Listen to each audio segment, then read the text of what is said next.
அப்போதெல்லாம் போகி வர்றதுக்கு ஒரு வாரத்துக்கு முன்னாடியே கொண்டாட்டம் ஆரம்பிச்சிடும். கிழிஞ்ச பாய், பழைய முறம், தேஞ்சு போன தொடப்போன்னு வீட்டுல இருக்கிற பழைய பொருட்களை எல்லாம் ஒரு ஓரம் சேர்த்து வைப்போம். பழையன கழிதலும் புதியன புகுதலும் இது வெறும் பழமொழி இல்ல, எங்க உணர்வு. விடியற் காலை 4 மணிக்கே குளிரோடும் பனியோடும் போகி நெருப்பு எரியும். தெருவே புகையால மூடினாலும் அந்த நெருப்புல குளிர் காஞ்சிக்கிட்டு மேலும் அடிச்சுக்கிட்டு நாங்க போட்ட ஆட்டம் இருக்கே, அது தனி சுகம்.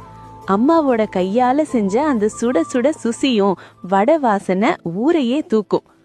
ஆனா இன்னைக்கு போகிங்கிறது வெறும் வாட்ஸ்அப் ஸ்டேட்டஸாவே முடிஞ்சு போச்சு. அடுக்குமாடி குடியிருப்புகள்ல நெருப்பு மூட்டை இடம் இல்ல. அதை விட முக்கியமா பழைய நண்பர்களும் கூட இல்ல. செல்போன் வெளிச்சத்துல அந்த பழைய போகி வெளிச்சம் தொலைஞ்சு போச்சோன்னு தோணுது. திரும்பி வருமா அந்த 90s காலத்து போகி? இனிய போகி பண்டிகை நல்வாழ்த்துக்கள்.